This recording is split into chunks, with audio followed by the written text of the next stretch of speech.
जय हिंद all my dear students, आपका स्वागत है सबका। और ये मेरा डिफेंस चैनल है जो कि एनडीए डिफेंस एग्ज़ाम के बारे में मैं पढ़ा रहा हूँ और बाय रोहित सर। मेरा ये मानना है आप सब लोगों को वीडियो बहुत पसंद आ रहा होगा और आप दिल से लाइक और सब्सक्राइब कर रहे होंगे और आपको क्वालिटी में कोई भी कॉम्प्रोमाइज़ नहीं मिलेगी। मेरे जो बच्चे हैं जो मुझसे पढ़ रहे हैं ऑफलाइन बैचेस में, उनका रिव्यू बहुत अच्छा आ रहा है। मुझे बहुत खुशी हो रही है कि वो कुछ सीख रहे हैं और मेरी दिल से यही इच्छा रहेगी कि अनटिल जब तक मैं पूरी कोशिश, मेरी अंदर क्षमता है, मैं आपके सामने ये करंट अफेयर लेके आ रहा हूँ। ठीक है, और आपको बस एक चीज करना है, ज्यादा से ज्यादा हमारी फैमिली को बड़ा करना है। ठीक है, आइए देखते हैं। सबसे पहला आज कोटेशन देखते हैं। और बहुत से बच्चे हैं जो नहीं देख पा रहे, उनसे रिक्वेस्ट है कि आप 1.25 पे करके देख सकते हैं, जो कि आधे घंटे का वीडियो मैं बनाता हूँ, नॉलेजफुल होता है, जो कि आप उसको क्या कर सकते हैं, यूज कर सकते हो। बेटा 24 आवर में आप अगर हाफ आवर नहीं निकाल पा रहे हो नॉलेज के लिए, तो प्लीज आई एम सॉरी, आप फिर लाइफ में बहुत कुछ चीजें मिस कर जाओगे। ठीक है, तो आइए पढ़ते हैं। Success people are not gifted, they are hard working। Success कभी लक से नहीं मिलता है, ये मैंने आजमाया है और मैंने ये चीज बहुत गहनता से समझी और आपको भी ये चीज समझना पड़ेगा। अगर कोई बोलता है कि लकीली मेरा नाम हो गया है, नहीं, लक फैक्टर वर्क नहीं करता है। लक फैक्टर उनका वर्क कर सकता है जिनका हार्ड वर्क है। 99.9% जिस व्यक्ति ने हार्ड वर्क किया है, तो क्या होगा, उसका 0.1% जो कि गॉड ने गिफ्ट किया है वो उसको मिल सकता है। बट हार्ड वर्क ही एक ऐसा सॉल्यूशन है जो कि आपको आगे ले जा सकता है। सक्सेस वो ही ले सकता है जिसने हार्ड वर्क किया है, ना उसने टाइम को वेस्ट किया है और ना उसने कभी टाइम को बर्बाद किया है। अभी से कॉन्शियस हो जाइए, एनडीए का नोटिफिकेशन आने वाला है, तो आप सबको ये समझना पड़ेगा कि आपके जैसे लाखों बच्चे जो कि इस चीज की तैयारी कर रहे होंगे और वो क्वालिफाइड कर जाएंगे क्योंकि उनका हार्ड वर्क है। तो हार्ड वर्क ऑलवेज पे, हार्ड वर्क ऑलवेज पे। आगे बढ़े, चलो। It's my detail, my name is Rohit रानवे, experience 6+ year, geography, history and polity मैं खुद पढ़ा रहा हूँ। और जो भी बच्चा मुझसे एनसीईआरटी पढ़ना चाहता है, एनसीईआरटी, ठीक है, पढ़ना चाहता है, वो बेसिकली मुझसे जुड़ जाए और क्या करे, चैनल को सब्सक्राइब और लाइक कर दे, जिसकी वजह से मुझे मोटिवेशन मिलेगा। 11th 12th एनसीईआरटी में पढ़ाऊंगा किसकी, हिस्ट्री, ज्योग्राफी, पॉलिटी की, जिसे पॉलिटिकल साइंस बोला जाता है। और उसके बाद नेक्स्ट चीज क्या होगी कि आपके अपकमिंग एग्जाम में भी हेल्पफुल होगा। जो भी इंटरेस्टेड है, अगर जिसको एनडीए नहीं भी करना है बट 10th के बाद वो क्या करना चाहता है, पढ़ना चाहता है हिस्ट्री, ज्योग्राफी, पॉलिटी, तो बेशक मुझसे जुड़िए। ठीक है, एक्सपीरियंस है मुझे डिफेंस एग्जाम का, सीडीएस, सीएपीएफ, एफटेट, ये मेरा स्ट्रीम रहा है और मैंने कहीं ना कहीं एग्जाम क्रैक किया। लेफ्टिनेंट फाउंडेशन कोर्स हमारा आ चुका है, करंट अफेयर रोज आपके सामने है। डाउट सॉल्विंग सेशन जो हो रहा है हमारा, वो आप कोई भी डाउट कर सकते हो कमेंट पिन करके। एनडीए स्पेशल फोकस स्टडी है, पर्सनल मेंटरशिप आपको मिलेगी, एकदम पर्सनल मेंटरशिप, पीडीएफ नोट्स आपको मिल रहा है टेलीग्राम पे, और 6 to 8 आवर्स स्टडी प्लान है। और फिर देखिए एनसीईआरटी, ठीक है, एनसीईआरटी फोकस चल रहा है। ठीक है, ये मेरा टेलीग्राम है, जल्द से जल्द आप जुड़ जाइए पीडीएफ लेने के लिए। ठीक है, आगे बढ़े। अब आ जाते हैं सबसे इंपॉर्टेंट टॉपिक पे, इलेक्ट्रॉन बॉन्ड क्या होता है। ठीक है, इलेक्ट्रॉन बॉन्ड क्या होता है। A recent report by the association of democratic reform, ठीक है, इसका फुल फॉर्म क्या है, associate of democratic reform and Indian non governmental organisation, जिसे हम एनजीओ बोलते हैं, establish 1999, situated in New Delhi, a significant role played an electoral bond as a primary source of donation of political parties in India। देखो पहले brief चीज बता देता हूं आपको। इलेक्ट्रल बॉन्ड्स ऐसी मतलब वस्तु है या ऐसे पेपर्स होते हैं जो कि इलेक्ट्रल प्रोसेस में हेल्प करते हैं। कैसे हेल्प करते हैं, कोई पॉलिटिकल पार्टी है, समझना है, कोई पॉलिटिकल पार्टी है, अगर आप उसको डोनेट देना चाहते हो या डोनेशन देना चाहते हो तो थ्रू आप कैसे दे सकते हो, इलेक्टोरल बॉन्ड्स के थ्रू। तो वही लिखा पॉलिटिकल पार्टीज को। Between 2016 to 17 and 2021 to 22, the 7 nation party, कितनी 7 national party and 24 regional party received total donation of 9,188 crore rupees in the electoral bond। देखिए कितना पार्टी को फंड आता है, डोनेशन है 9 करोड़ का। The report analyzed donation received from the anonymous electoral bonds, direct corporate donate and contribution for MLA और MPs, meeting monarch and the collection by party units। Basically क्या होता है, जो फंड आता है वो किसी पॉलिटिकल पार्टी के नाम पे आता है, या वो MP या MLA को आएगा, और monarchial and the collection by the party units. Basically party को कलेक्ट करना पड़ता है, उसका प्रोसेस भी देखेंगे हम आगे, ठीक है। चलो सबसे पहले इलेक्ट्रॉल बॉन्ड सिस्टम इंट्रोड्यूस इन 2017, याद रख लेना। इलेक्ट्रॉल बॉन्ड सबसे पहले कब लेके आए थे, 2016 और 17 के अंदर। Financial bill and was implemented in 2018। They serve as the mean of individual intended to make a donation, register political parties while maintaining donor anatomies। Basically electoral bonds का क्या रोल है कि पॉलिटिकल पार्टीज को आप donate देते हो, आपका इसमें नाम डिस्क्लोज नहीं किया जाता है। अब इसको किस तरीके से इशू किया जा सकता है, आप एक ही बैंक से कर सकते हो, स्टेट बैंक ऑफ इंडिया यही मात्र एक ऐसा बैंक है जो कि इलेक्टोरल बॉन्ड रिलीज करता है। Issue the bond donation domination rupees 1000, 1000 रुपए का बॉन्ड मिलेगा, 10,000 का, 1 लाख का, 10 लाख का और 1 करोड़ का। बेसिकली कुछ बॉन्ड्स होते हैं, एक तरीके से मान के चलिए टोकन होता है, आपको बस उस पे पार्टी का नाम लिखना होता है और आपका नाम डिस्क्लोज रहता है, और अब ये अमाउंट के बॉन्ड खरीद के पार्टी को दे सकते हैं, ठीक है। Payable to the bearer and the demand and the interest free, ये इंटरेस्ट फ्री होता है और ये बैरियर मतलब चेक के थ्रू भी दे सकते हैं, डिमांड के थ्रू भी दे सकते हैं। Purchase by the Indian citizen और the entity established in India, basically ये कोई एक सिटीजन भी ले सकता है, जैसे मेरी इच्छा है कि मैं बीजेपी या कांग्रेस या कोई भी पार्टी में उसको 10,000 रुपए का डोनेशन देना चाहता हूँ, तो मैं क्या करूंगा, SBI में जाऊंगा, SBI में जाने के बाद क्या करूंगा, वहां से बॉन्ड खरीदूंगा, बॉन्ड खरीद के पॉलिटिकल पार्टी के नाम पे दे दूंगा। कैन बी ब्रॉट इंडिविजुअल और जॉइंटली विदाउट अदर इंडिविजुअल, मतलब वो अकेला भी खरीद सकता है और सहयोग के साथ। ये बॉन्ड कितने दिन के लिए वैलिड रहते हैं, 15 calendar day date of the issue. Basically आज मान के चले 1 तारीख है, ठीक है, 1 तारीख है और आप ये 15 तारीख तक क्या हो जाएगा, एक्सपायर हो जाएगा, ठीक है, 15 दिन का ये इशू रहता है। एलिजिबल कौन कौन है party, only the political party registered section 29A, याद रखना कौन कौन सी पार्टी डोनेशन ले सकती है, सेक्शन 29A के अंदर। Representative of the people act 1951 के through secured not less than 1% of the voting, मतलब किसी भी चुनाव के अंदर बेसिकली उसको 1% वोट तो मिलना ही चाहिए। In the last general election the house of the people, मतलब किसके अंदर, या तो MLA या तो MP के अंदर, of the legislative assembly eligible to receive electoral bonds, ठीक है, हर कोई नहीं ले सकता, ये भी चीज याद रख लेना। मिनिमम 1% का उसको क्या मिलना चाहिए, वोट मिलना चाहिए, ठीक है। चलो benefit enhance transparency in the political party funding, basically क्या होता है, अगर कोई स्वेच्छा से अपना डोनेट कर रहा है, किसी पॉलिटिकल पार्टी को फंड कर रहा है, तो वो आगे बढ़ सकती है, इंफ्रास्ट्रक्चर डेवलप कर सकती है, समाज का भला कर सकती है। अकाउंटेबिलिटी है डिस्क्लोजिंग डोनेटर यूटिलाइजेशन, मतलब अकाउंटेबिलिटी रहती है, ठीक है। Discouragement of the cash transaction, मतलब बेसिकली क्या हो रहा है, डिस्करेजमेंट ऑफ द कैश, मतलब कैश ट्रांजैक्शन से बच रहे हैं। जैसे कि आप देखते नहीं समाज में कैश लेके इधर उधर जाना, रातों रात 2-2 हजार रुपए बांटना, तो उससे भी हम बच सकते हैं। प्रिवेंशन ऑफ डोनर एटोनॉमी, मतलब जो डोनेट कर रहा है उसका नाम छुपाया जाता है, ये छुपाया जा सकता है, जिसकी वजह से क्या होगा, समाज में हार्मनी बनी रहेगी। तो बेनिफिट भी है इसके, अकाउंटेबिलिटी भी है, सब कुछ है, और इससे क्या होगा, करप्शन कम होने की संभावना इलेक्टोरल बॉन्ड से, ठीक है। यहाँ तक मुझे लगता है समझ में आ गया होगा। और आपको इसका PDF चाहिए तो प्लीज जो भी स्टूडेंट्स इसके नोट्स बना रहे हैं PDF डाउनलोड करो और बिंदास तरीके से आप पढ़ाई करो, मैं आपके साथ हूं, ठीक है।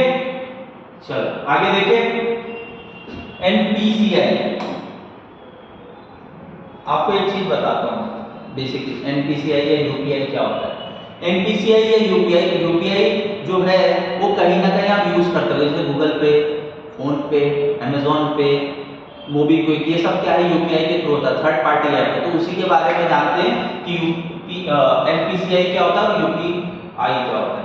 यूनिफाइड पेमेंट इंटरफेरेंस, यूपीआई क्या बोलते हैं, यूपीआई को क्या बोला जाता है, unified payment interference. It was launch in April 2016, याद रखना, and in the last 2 years the platform has emerged as a popular choice among the sending and receiving the money। Basically 2016 के बाद और जब नोटबंदी हो गई तो लोग ज्यादातर पेटीएम वगैरह करने लगे, तो क्या हुआ, यूनिफाइड पेमेंट इंटरफेस के थ्रू।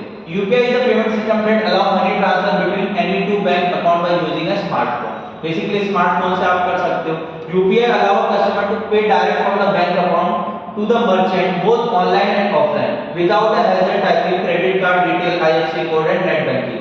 ये तो आप मानते होंगे, नेट बैंकिंग में पासवर्ड डालना, ठीक है, उसके बाद बैंकिंग वॉलेट्स वगैरह खोलना, IFSC कोड डालना, अकाउंट नंबर डालना, उससे हैसल फ्री है। ये क्या है, आराम से आप पिन डालो और आपका ट्रांजैक्शन हो जाएगा। इसका की फीचर क्या है, linking of overdraft account in addition to current and saving account, customer can link their overdraft account to UPI. मतलब ओवरड्राफ्ट अकाउंट क्या हो सकता है कि आप इसको लिंक करो यूपीआई से, यूनिफाइड पेमेंट इंटरफेस से, और डायरेक्टली आप ट्रांसफर कर सकते हो किसी भी कस्टमर को, व्हाइल भी also transact instantly and benefit associated with the overdraft account and available to the user. Overdraft account मतलब क्या होता है कि आपको एक अमाउंट का क्रेडिट मिलेगा, जैसे कि आपके अकाउंट में क्या है, पैसे कम है और बेसिकली आपको ट्रांजैक्शन करना 10,000 का और आपके अकाउंट में कितना है 8,000, तो 2,000 का ओवरड्राफ्ट दे देगा। कौन दे देगा, बैंक भी देता है और यूपीआई भी देगा, जो कि 2.0 के अंदर लॉन्च किया गया। Additional digital channel to access the overdraft account, ठीक है। जैसे ओवरड्राफ्ट बेसिकली करंट अकाउंट में मिलता है, सेविंग अकाउंट में ओवरड्राफ्ट नहीं मिलता है, ठीक है। एनपीसीआई का फुल फॉर्म देख लेना, इंपॉर्टेंट है, और मैंने लोगो भी लगा दिया, ये आरबीआई के अंदर आता है, ठीक है। National payment corporation of India, NPCI का फुल फॉर्म है, ठीक है। It is a umbrella organization operating retail payment and settlement system in India. It is initiative reserve bank of India. ये किसका इनिशिएटिव है, NPCI, reserve bank of India का। And India bank association under the provision of payment and settlement act 2007 के through. किसके, NPCI किसकी मुहिम है, RBI की है और इंडिया बैंक एसोसिएशन की है, ठीक है। और कब ये लॉन्च हुआ था, 2016 में हुआ था, और ये कौन से एक्ट के अंदर हुआ हुआ है, payment and settlement system act 2007। देखो स्टेटमेंट बेस्ड क्वेश्चन बनाया जा सकता है। स्टेटमेंट बेस्ड क्वेश्चन में इस तरीके से क्वेश्चन बन जाएगा कि एनपीसीआई ने, देखिए आपको बता, एनपीसीआई ने यूपीआई जो है वो कब लॉन्च किया था, 2016 में, सबसे पहला की पॉइंट, ठीक है। ये किसके अंडर आता है, आरबीआई के अंडर आता है, ठीक है। आरबीआई और bank association, Indian bank association का कोलैबोरेशन के थ्रू बनाया गया। कौन से प्रोविजन से बनाया गया, 2007 के प्रोविजन से बनाया गया, जिसे हम क्या बोलते हैं, payment and settlement system act, ठीक है। It has been incorporated not for profit company under the provision section 25 and the section of company act 2016। RBI किसी भी बैंक को किसके अंदर लाता है, सेक्शन 8 कंपनीज एक्ट 2013 के अंदर, ठीक है। कोई भी बैंक को रजिस्ट्रेशन करना है तो इस एक्ट के थ्रू होगा, और ये हमारा क्या है, national payment corporation of India, NPCI, उसका लोगो है, ठीक है।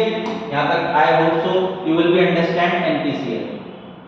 कंटेंट में कोई कॉम्प्रोमाइज नहीं होगा, खासकर मेरी तरफ से। जो पढ़ने वाला बच्चा है वो बिल्कुल यहां से सब कुछ सीख सकता है, ये मेरा दावा, ठीक है। चलो आगे बढ़े। इकोनॉमिकल वीकर सेक्शन जैसे ईडब्ल्यूएस कोटा, देखिए बेसिकली कुछ कैटेगरी है, जैसे जनरल है, ओबीसी है, उसके बाद एससी है, एसटी, उसी में एक कैटेगरी और ऐड करी गई है, ईडब्ल्यूएस।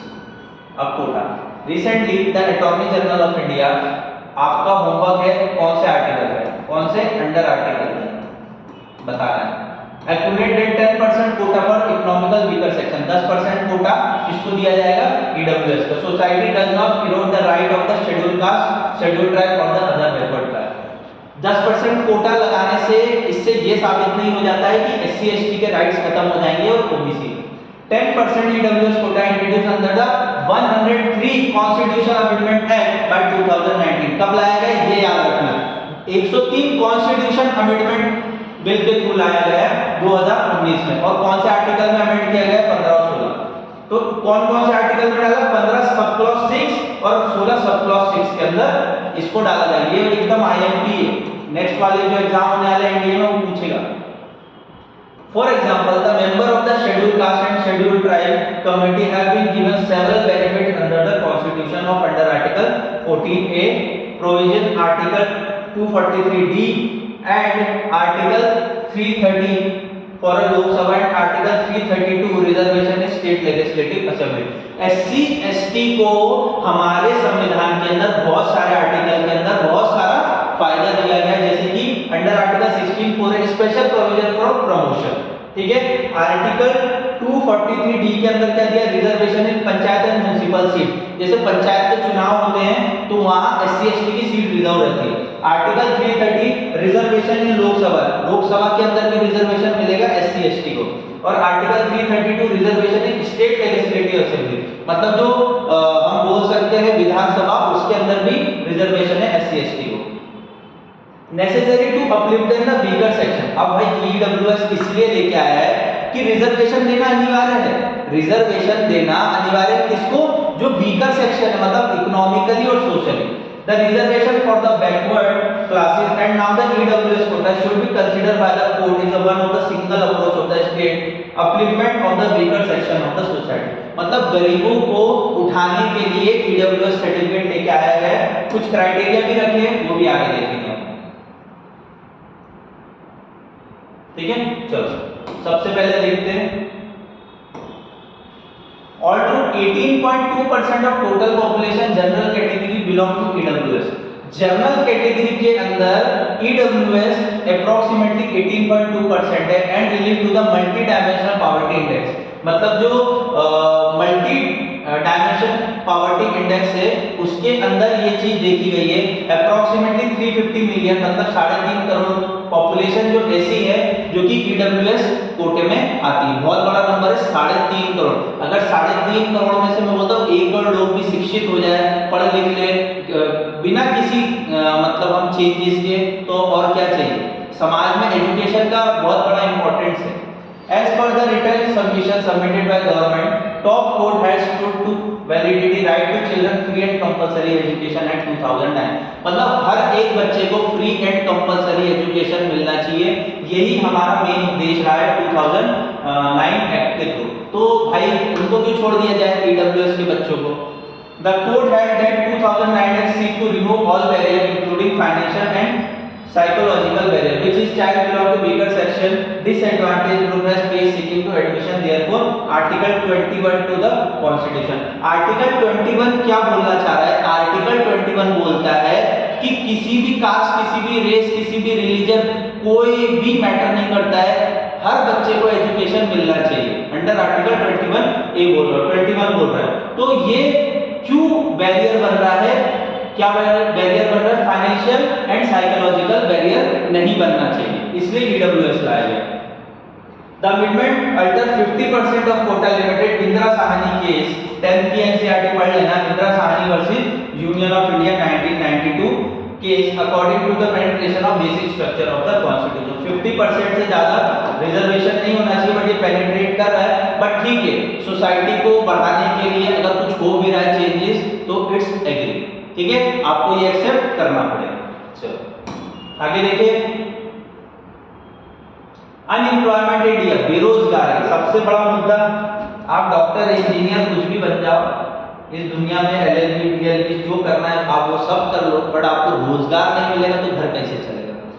सबसे बड़ा मुद्दा एक मिडिल क्लास के लिए एक यही होता है कि वो रोजगार हो गया।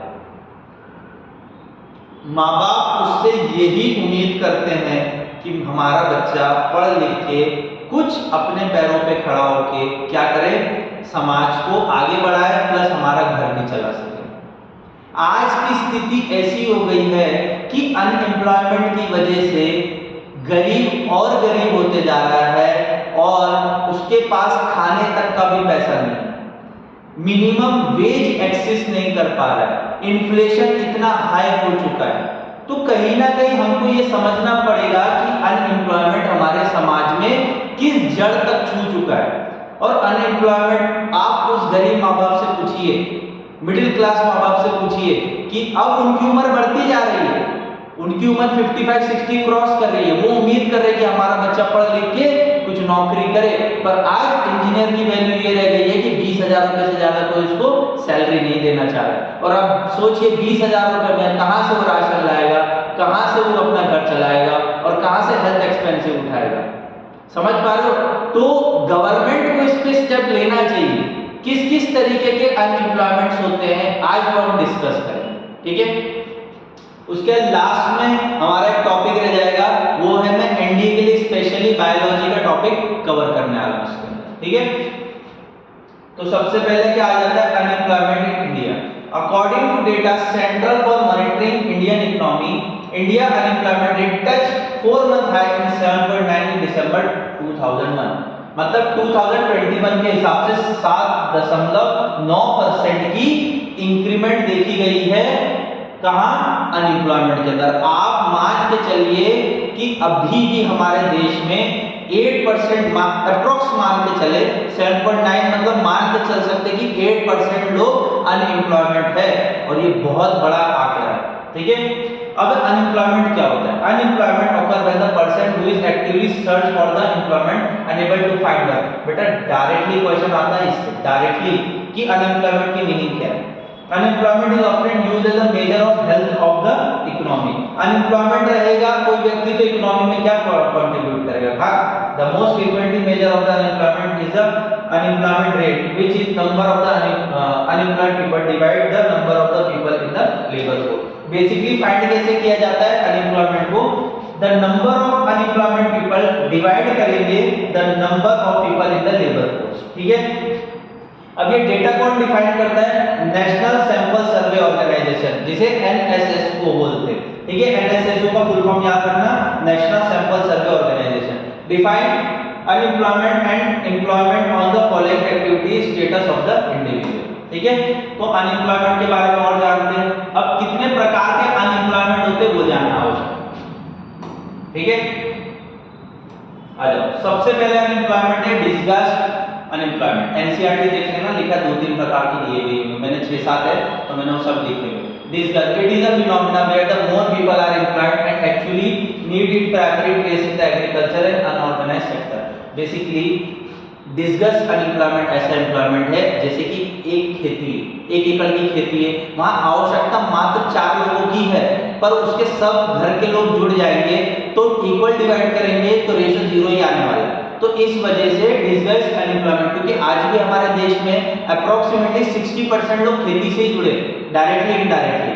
तो अनएम्प्लॉयमेंट रेट सबसे ज्यादा किसके अंदर मिलेगा? Disgust unemployment. फिर आ जाता है seasonal unemployment. It is an employment that occurs during the certain season of the year. Agriculture labor in India really have the work through the year. Basically हर समय तो खेती हो नहीं सकती है, तो ज्यादातर लोग सीजनल अनएम्प्लॉयमेंट कहाँ होते हैं? गांव क्षेत्र में जो खेती से जुड़े हुए होते हैं, ठीक है। क्योंकि फिर उनके पास क्या रहता है? मजदूरी करने के अलावा कोई ऑप्शन नहीं होगा, नहीं तो मनरेगा में काम करेंगे। Structure unemployment. It is a category of employment arise from the mismatch between the job available in market and skill in the market. Basically क्या बताना चाह रहा है ये कि स्ट्रक्चरल अनएम्प्लॉयमेंट ऐसा एम्प्लॉयमेंट होता है जहां की जॉब स्किल के बेसिस पे आपको एम्प्लॉयमेंट मिलता है, बट कोई व्यक्ति है जिसके पास स्किल नहीं है, वो काम कर रहा था उस सेक्टर में, बट स्किल डेवलप होने की वजह से, उसको नॉलेज ना होने की वजह से उसको निकाल दिया गया, तो उसे क्या बोलेंगे? Structure unemployment. देखिए skill available worker in the market, basically क्या होगा? मिसमैच हो जाता है कि वो वर्कर को वो वाली स्किल आती नहीं है, ठीक है, तो फिर क्या होता है? उसको जॉब पे से निकाल दिया जाता है। नेक्स्ट आ जाते हैं साइक्लिक अनएम्प्लॉयमेंट, ठीक है। उसके बाद आ जाते हैं cyclic unemployment. It is a result of business cycle where the unemployment rise during the decline and the economic growth. Basically ये सब बिजनेस में होता है। अभी बिजनेस ऑल टाइम पीक पे तो होता नहीं है। अगर शेयर मार्केट नीचे गिर गया, शेयर मार्केट ऊपर हो गए, या हम बोल सकते हैं वर्ल्ड में इकोनॉमी डगमगा गई है, तो उस समय क्या होगा, साइक्लिक अनएम्प्लॉयमेंट होगा।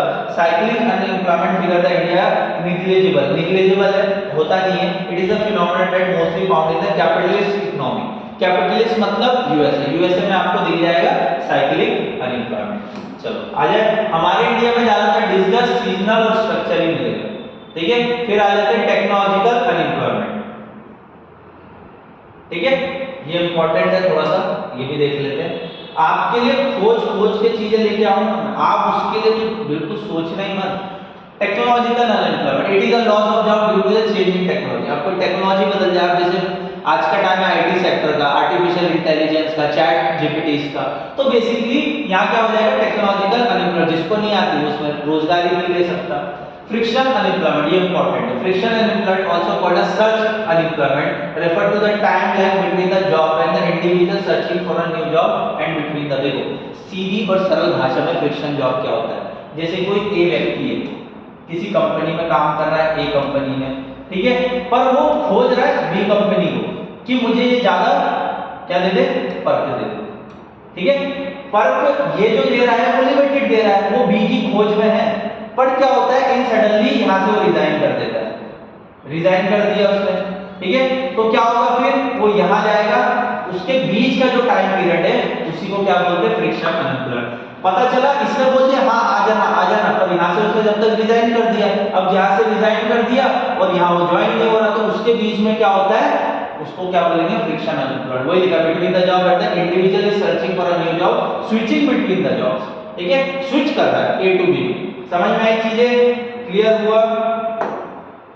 चलो, in the other word employment required time for searching a new job, shifting from the existing new job, individual time delay causes the friction. समझ में आ गया। यहाँ पर मुझे लगता है job in the search for the better opportunity, A से बी में जाना है, तो मैंने जितनी सरल भाषा में मैं समझा सकता था मैंने आपको समझाया। Vulnerable employment, this mean people working informal without proper job contract और लीगल प्रोटेक्शन। भाई ऐसे व्यक्ति जो कि कॉन्ट्रैक्ट बेसिस पे नहीं है और वो क्या कर रहे हैं, काम कर रहे हैं, बट कोई भरोसा नहीं है। These people are deemed unemployment since record of their work are never maintained. Basically, is a one of the main type of employment in India. देखिए, इसे बोलते हैं गिग वर्कर, जैसे कि स्विगी, जोमेटो,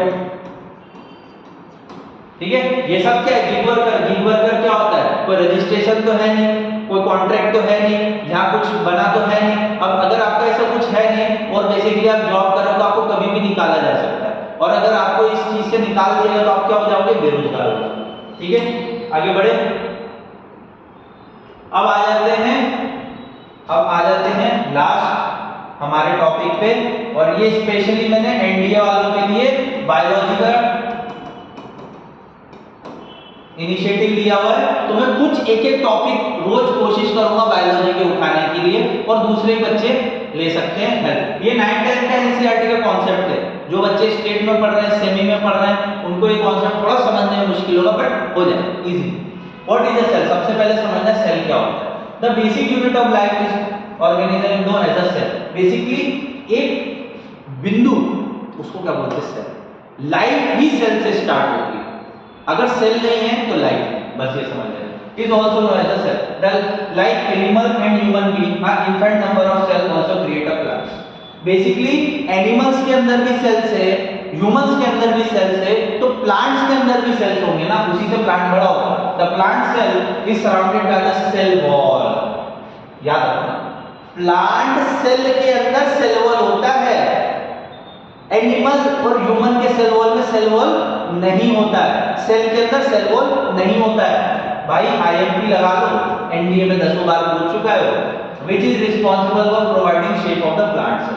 प्लांट सेल को क्या कर रहा है, डेवलप करने का काम कर रहा है। अब देखते हैं what is a plant cell. Plant cell can be defined as a eukaryotic cell. क्या बोलते हैं, eukaryotic cell, a true nucleus along the specialised structure called the organism that carry certain specific function. Plant cell को कैसे define किया जाता है, eukaryotic cell. Prokaryotic, eukaryotic आपको पता होगा, तो यूकैरियोटिक सेल से किसको डिफाइन किया जाता है, प्लांट सेल को। यहां भी आईएमपी लगा लो, पी लो, जो करना है कर लो, अगले वाले एग्जाम में जो एनडीए का आएगा क्वेश्चन मिल जाएगा। The cell wall surrounded the plant and provide a shape. The plant cell contain different component inside it. The cell wall and their component have a different function. Cell wall के अलग अलग different function है जो कि plant cell में होते हैं। Crux पे काम करेंगे अपन, जड़ पे काम करेंगे और एग्जाम निकालेंगे। अपना मुद्दा क्या है? एग्जाम निकालना। ज्यादा ज्ञान लेके कुछ करना नहीं है, बस अपने को एग्जाम निकालना चाहिए, मुद्दा ये है। अगर एग्जाम ही नहीं निकला तो ज्ञान फिर किस काम का? चलो आगे, सबसे पहले डिफरेंट कंपोनेंट्स है जिसको सेल ऑर्गेनेल्स बोला जाता है। सबसे पहले सेल वेल, मतलब सेल वॉल हो गया। The plant cell wall is tough layer, it is made of cellulose. ये हम बोल सकते हैं ग्लूकोज, सेलुलोज बोल लो या ग्लूकोज बोल लो, बात एक ही। तो प्लांट सेल के अंदर क्या बोला जाता है? Cellulose. Glycoprotein, lignin, pectin and haemoglobin located outside the cell membrane. अब ये सेल है, सेल मेम्ब्रेन के आउटर बाहर में क्या क्या मिलेगा आपको? Glycoprotein, lignin, pectin and hemicellulose located outside the cell membrane. ठीक है, याद रखना है, यहीं से क्वेश्चन मिलेगा कि प्लांट सेल के जो आउटर सरफेस है वहां क्या क्या पाया जाता है? Glycoprotein, lignin, pectin, hemicellulose. कहां मिलेगा? सेल वॉल के बाहर। Cell wall comprises protein, cellulose and the polysaccharides. ठीक है, क्या मिलेगा? प्रोटीन, सेलुलोज और पोलोसैकेराइड्स। ठीक है, प्रोनाउंसिएशन में प्रॉब्लम आ रही हो तो आप पढ़ लेना। ठीक है, फिर आ जाते हैं cell membrane. Cell membrane is the semi permeable membrane present in the plant cell. याद रखना, सेल मेम्ब्रेन किस में मिलेगा? प्लांट सेल के अंदर मिलेगा। न्यूक्लियस, न्यूक्लियस का मिलेगा is a membrane based organelle that found in eukaryotic cells. Biological plant cell नहीं बोलेगा, वहां बोल देगा यूकैरियोटिक सेल्स के अंदर क्या मिलता है? न्यूक्लियस। न्यूक्लियस के अंदर क्या मिलता है? Eukaryotic cell. आपको कुछ भी इंटरचेंजिंग करके क्वेश्चन फ्रेम कर दे। प्लास्टिड्स का मिलेगा, plant cell are double membrane organelle that found in the cell of plants. कहां मिलेगा? प्लास्टिड आपको सेल ऑफ प्लांट्स एंड और कहां मिलेगा? अलगी में। ये भी याद रखना, प्लास्टिड कहां मिलेगा? Cell of plants and algae. It play a vital role in photosynthesis. घोट के पीना, ये सब आईएमपी लगा रहा हूं। आपको यहां से क्वेश्चन ना मिले तो मैं पढ़ाना छोड़ दूं, इतना चैलेंज कर रहा हूं आपको। जो मेरा अनुभव रहा है डिफेंस एग्जाम में, मैं आपको बोल रहा हूं, जड़ पे बात लेके जा रहा हूं, क्योंकि यहां से क्वेश्चन फ्रेम होता है। चाहे सीडीएस, सीएपीएफ, यूपीएससी, कोई भी exam, any exam, you will be face this type of question. Central vacuole, this is the largest organelle found in plant cell. अब पूछेगा प्लांट सेल के अंदर सबसे बड़ा ऑर्गेनल पार्ट कौन सा है? तो central vacuole. Surrounding by the membrane there is a store material of wastage. Waste कौन से? प्लांट वेस्ट कहां मतलब इकट्ठा होता है? सेंट्रल वैक्यूल में। याद रखना, surrounded by membrane it is there store material and the wastage. Store material और वेस्टेज प्लांट सेल में कहां होता है? Central vacuole. क्लियर हो गई चीजें? यहां तक I think so you will be understand. Golgi apparatus, यहां से क्वेश्चन तो फ्रेम होता ही होता है। गोल्गी एपिटस में आता है Golgi complex. Golgi apparatus is the organelle found in the eukaryotic cell. Prokaryotic में नहीं, यूकैरियोटिक में। कहां पाया जाएगा? गोल्गी एपिटस यूकैरियोटिक सेल में। And the responsible for distributing and synthesize macromolecules to different parts of the cell। मतलब इसका काम क्या है गोल्गी एपिटस का? कि माइक्रोमोलेक्युल्स को डिफरेंट पार्ट्स में सेल प्लांट में पहुंचाना है। तो मुझे लगता है यहां तक आपको कोई भी डाउट नहीं होगा, अगर है तो पिन डाउन करो। ठीक है, ये मैंने प्लांट सेल को बहुत अच्छे से समझाने की कोशिश करी। अब 3-4 चीजें और हैं, यहां भी समझ लो। आ जाइए, ribosome. Ribosome are organelle that found in the all living cells. हर लिविंग सेल्स के अंदर क्या मिलेगा? राइबोसोम। मतलब कहां और मिलेगा? ह्यूमन में भी मिलेगा और एनिमल सेल में भी मिलेगा। Work as a micromolecular machine that synthesize biological protein. Protein synthesize करने का काम कौन करता है? राइबोसोम। आईएमपी एकदम very important. Ribosome are also called as a protein factory of cell. घोट के पी लो, क्वेश्चन यहीं से आएगा। Protein protein factory of the cell किसको बोला जाता है? राइबोसोम को, राइबोसोम को, राइबोसोम को। What can you? Mitochondria often referred the power house of the cell.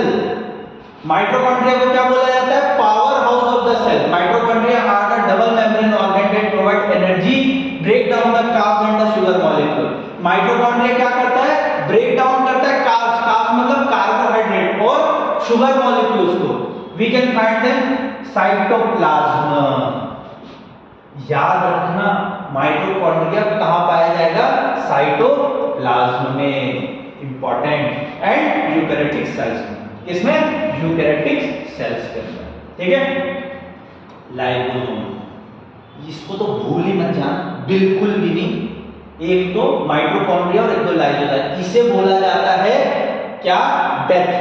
लाइबोसोम are the membrane of the organ that contain digestive enzyme are involve in the various function. Lysosome का काम क्या है? लाइबोसोम का काम क्या है? डाइजेशन करना। जो डेड सेल हो गए हैं, जो मर गए हैं, आपकी बॉडी से निकालने का काम कौन करता है? लाइबोसोम। जैसे पिंपल्स आते हैं आपके बॉडी में या चेहरे पे, फेस पे, तो क्या हो रहा है? डाइजेशन करके वो बॉडी से बाहर निकालना चाह रहा है कौन? लाइबोसोम, ठीक है। तो प्लांट सेल के इंपॉर्टेंट फैक्टर मैंने डिस्कस कर दिए, इसके बाहर एनडीए का क्वेश्चन नहीं जाएगा plant cell, I am sure, ठीक है। तो बस आपको अच्छा लगा हो तो जरूर लाइक, सब्सक्राइब, ये तो करना ही करना है, प्लस शेयर करना है। ओखला आपके लिए लेके आया है न्यू बैच एनडीए का, और आपको मुझसे पर्सनली मिलना है तो ओम फिनिक्स लर्निंग एकेडमी आ जाइए, अपोजिट लोकमान्य तिलक हॉस्पिटल निगड़ी, और कांटेक्ट नंबर है, बस अर्ज कीजिए, रोहित सर से बात करना है, ठीक है। और आपको अच्छा लगा तो thank you for this watching and like and subscribe आपको करना है। All to happy, okay, bye.